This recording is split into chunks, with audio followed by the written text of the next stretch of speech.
আমি এই মুহূর্তে গালে হাত দিয়ে দাঁড়িয়ে আছি আজিজ মামার চায়ের দোকানের পিছনে। কিছুক্ষণ আগে শ্রাবণীর বড় ভাই আমাকে হালকার উপর জাপসা ডলা দিয়ে গেছে, যাকে সহজ বাংলায় বলে দুই গালে দুইটা কোষের থাপ্পড়। আমার অপরাধ ছিল, আমি আজ শ্রাবণীকে রিক্সায় চুমু খেয়েছিলাম, যদিও শ্রাবণী রাজি ছিল না, আমি জোরে করে চুমু খেয়েছি। তারপর শ্রাবণীর কি একটা কমন সেন্স নেই, এ কথাটা নিজের বড় ভাইয়ের কাছে শেয়ার করতে হবে। আর বড় ভাইয়ের মাথায় গোবর নাকি, বোনের কথা শুনে নাচতে নাচতে আমায় মারতে এসে গেল। যে মেয়েটা 2 দিন পর আমার বউ হবে তাকে তো আমি আদর করে একটা চুমু খেতে পারি, তাই বলে সেই অপরাধে আমাকে মারতে হবে। বিষয়টা আমার জন্য সত্যি খুব অপমানজনক। বাসায় গিয়ে দেখি আব্বাজান বেলকনিতে বসে পত্রিকা পড়ছে। আব্বাজানকে দেখলেই আমার কেন যেন বয়ে গলা শুকিয়ে যায়। 1 গ্লাস পানি খেয়ে মনে সাহস নিয়ে বাবার সামনে দাঁড়িয়ে বললাম, বাবা এই মেয়েকে আমি বিয়ে করতে পারবো না। বাবা পত্রিকা থেকে মুখ সরিয়ে আমার দিকে রাগি রাগি চোখে তাকিয়ে বলল, কেন বিয়ে করতে পারবি না?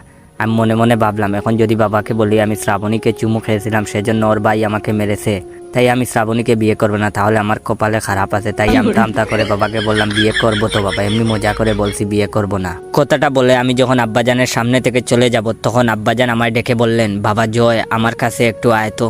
আমি আব্বাজানের কাছে আসতেই বাবা আমার ডান গালে কষে থাপ্পড় মেরে বলল, হারামজাদা, তোকে কে বলেছিল বিয়ের আগে হবু বউকে চুমু খেতে? পরের বার বৌমার সাথে দেখা করতে গেলে মুখে ঠেপ মেরে যাবি, যেন ঠোঁটগুলোকে কন্ট্রোল করে রাখতে পারিস। সি সি। মেয়েটা কাঁদতে কাঁদতে আমায় বলল, আব্বাজান, আপনার ছেলে আমাকে জোর করে চুমু খেয়েছে, এটা একজন বাবার জন্য কতটা অপমানজনক সেটা তোর মতো কুলাঙ্গার বুঝবে না। আব্বাজানের কথা শুনে আমি অবাক হয়ে ভাবতে লাগলাম, শ্রাবণের কি মাথায় সমস্যা আছে? আর আমার আব্বাজানেরও দেখছি একটুও জ্ঞান নাই। এমন একটা কথা শোনার পর কোথায় তিনি লজ্জা পাবেন তা না, উল্টো আমাকে থাপ্পড় মারলেন। পরদিন সকালে শ্রাবণী ফোন দিল। ওর ফোন থেকে এর আগে আমার শরীর জ্বলে যাচ্ছিল। মনে মনে ভাবলাম আজ ওকে অনেক কথা শোনাবো। ফোনটা রিসিভ করতেই অপর প্রান্ত থেকে শ্রাবণী বলল, আমার বাবুটা কি করে? আমার বাবুটা আমার সাথে এখন দেখা করতে পারবে? শ্রাবণীর মিষ্টি কণ্ঠে এই আহ্লাদি কথাটা শুনে কেন জানি আমার সমস্ত রাগ মোমের মতো গলে গেল। আমি তখন বললাম, আমি এখনই আসছি, একটা রিক্সা নিয়ে আমি শ্রাবণীর বাসার দিকে যাচ্ছি। কয়টা বাজে দেখার জন্য ফোনটা বের করতেই দেখি শ্রাবণীর 15টা মিস কল। মনে মনে ভাবলাম শ্রাবণী আজ আবার 12টা বাজাবে। আমি বয়ে বয়ে শ্রাবণীকে ফোন দিতেই শ্রাবণী বলতে লাগলো, এতবার ফোন দিছি, ফোন রিসিভ করো না কেন? আমি বললাম, আসলে ফোনে একটু সমস্যা তো, তাই তুমি কল দিয়েছো বুঝতে পারিনি। শ্রাবণী কিছুক্ষণ চুপ থেকে বলল, নষ্ট ফোন ব্যবহার করো কেন? তুমি এক কাজ করো, নিউ মার্কেটে যে বড় মোবাইল শোরুমটা আছে সেখানে এসো। শ্রাবণীর মুখ থেকে এমন কথা শোনার পর আমি মনে মনে ফিল করলাম কে যেন আমার কানে কানে বলল, খোকা দিল মে লাড্ডু ফুটা। আমি মোবাইল থেকে সিম কার্ডটা বের করে আমার মোবাইলটা ডাস্টবিনে ফেলে দিলাম। আর মনে মনে ভাবতে লাগলাম, শ্রাবণী মেয়েটা সত্যি খুব ভালো। শোরুমে ঢুকতেই শ্রাবণী একটা আইফোন দেখিয়ে বলল, জয়, এটা তোমার পছন্দ হয়? আইফোন দেখে আমি আবারও ফিল করলাম কে যেন আমার কানে কানে বলছে, কুকা দিল মে দুসরা লাড্ডু ফুটা। আমি হেসে হেসে বললাম, হ্যাঁ পছন্দ হয়েছে। শ্রাবণী ফোনটা কিনে আমার হাতে দিল। তারপর ওকে যখন ওর বাসার সামনে নামিয়ে দিতে যাব, ও তখন রিক্সা থেকে নেমে আমায় বলল, দাও ফোনটা দাও। আমি অবাক হয়ে বললাম, ফোন কেন নিবা? শ্রাবণী তখন বলল, আরে ফোনটা তো ভাইয়ার জন্য কিনছি, আজ তো ভাইয়ার জন্মদিন। এই কথাটা শোনার পর কেউ একজন আমার কানের কাছে বলল, খুকা বেম্বু সাইজ কিতনি হে? আমি মনে মনে বললাম, বহুত বুড়া সাইজ হে। আমি আমার ফোনটা যে ডাস্টবিনে ফেলেছিলাম তাড়াতাড়ি সেই ডাস্টবিনের কাছে আসলাম, কিন্তু ফোনটা পাচ্ছি না। হঠাৎ মনে হলো আমি তো ফোন থেকে মেমোরি কার্ডটা খুলিনি। এই মেমোরি কার্ডে আমার আর আমার গার্লফ্রেন্ড সাইমায়ের কিছু অন্তরঙ্গের মুহূর্তের ভিডিও আছে। এই ফোনটা যদি কেউ পেয়ে যায় আর ভিডিওটা কেউ যদি ফেসবুকে দিয়ে দেয়, তাহলে তো আমার অবস্থা খারাপ হয়ে যাবে। আমি তাড়াতাড়ি ডাস্টবিনে আমার ফোন পাগলের মতো খুঁজতে লাগলাম। ডাস্টবিনে আমার খুঁজাখুঁজি দেখে অনেকজন আমার ভিড় করে দাঁড়িয়ে আছে। অনেকে খুঁজাখুঁজির পর আমি ফোনটা পেলাম না।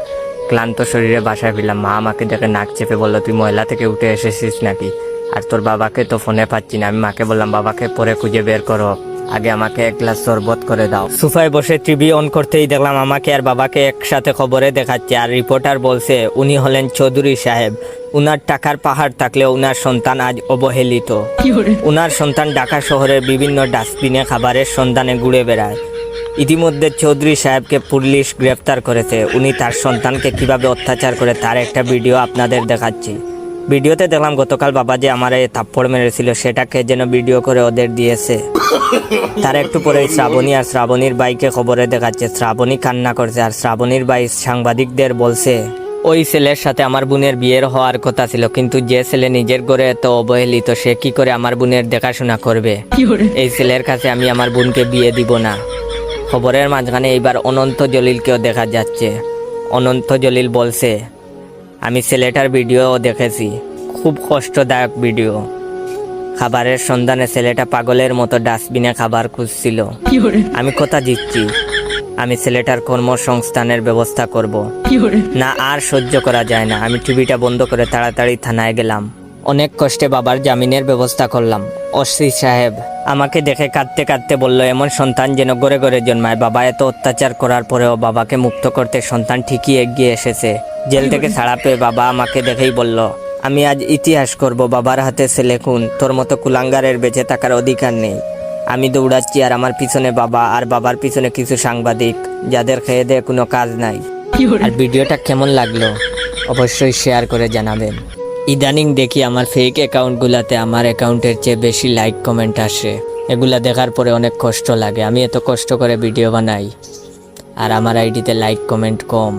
যাই হোক, আমার অ্যাকাউন্টের নাম বাইসা বনফায়ার আর ইউজার নেম ইয়োর জয়। ভিডিওটা ভালো লাগলে অবশ্যই বাইকে ফলো দিয়ে রাখবেন। সব সময় বিনোদনমূলক ভিডিও পাবেন। ধন্যবাদ। এক বিএফ গেছে জিএফকে নিয়ে নদী দেখতে। হঠাৎ জিএফ নদীতে পড়ে গেল। অতঃপর বিএফ কাঁদতে লাগলো। বিএফের কথা শুনে এক জলপরি উঠে এসে বলল, এই বালক কাঁদছো কেন?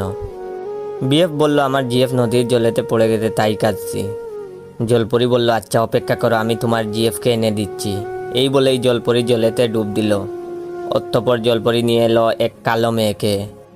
জলপরি বলল, এটা কি তোমার জিএফ? ছেলেটি বলল, আরে না। এরপর আপনি কি ভাবছেন? সেই কাঠুরিয়ার কথা যে কিনে একে একে 3টা কুড়াল এনেছিল। এখানেও কি জলপরি আরেকটা সুন্দর মেয়ে তুলবে?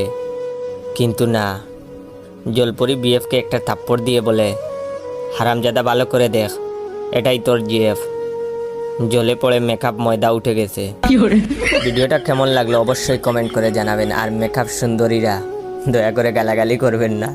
আপনারা যেইভাবে আটা ময়দার দাম বাড়াইতেছেন, আরো কিছুদিন গেলে আর মনে হয় আটার রুটি খেতে পারবো না। আপনি কি জানেন মেয়েদের ফেসবুক আইডির নাম যা হয় আর তারা আসলে যা করে? অবুজ বালিকা গিয়ে দেখো 3 বাচ্চার মা। রাজকুমারী গিয়ে দেখো নদীর পাড়ে বাড়ি। কিউট পাগলি গিয়ে দেখো হাড়ির কালি। অচেনা মেয়ে গিয়ে দেখো রাস্তাঘাটে সবাই চেনে। রাজকুমারের অপেক্ষায়, অথচ গিয়ে দেখো সে প্রেমিকের বুকে মাথা রেখে ঘুমায়। তুমি শুধু আমার গিয়ে দেখো সে কতজনের। তুমি কি আমার হবে? গিয়ে দেখো একজনের হয়ে গেছে। আজও তোমায় ভালোবাসি। এটা শুধু দেখানোর জন্য। অচিনপুরের মহারানী গিয়ে দেখো সে কার বাড়িতে গরুর গাছ কাটছে। বাবার রাজকুমারী, এটা মানা যায় না। অবুঝ মেয়ে গিয়ে দেখেন বেঁকে বেঁকে বসে আছে। পরিবারের ছোট মেয়ে, এটা আসলে হাজার শয়তানের লিডার মায়াবী রাজকুমারী। এই কাকিমা আসলে বেশি কথা বলে। স্বপ্নের রাজকুমারী, সে তো দিনের বেলা স্বপ্ন দেখে, রাতের বেলা 10-12 জনকে সেকা দেয়। তার কপালে বুড়ো টাকলাই জুটবে। ইতি আরো অনেক কিছু আছে, থাক বললাম না মানবতার খাতিরে।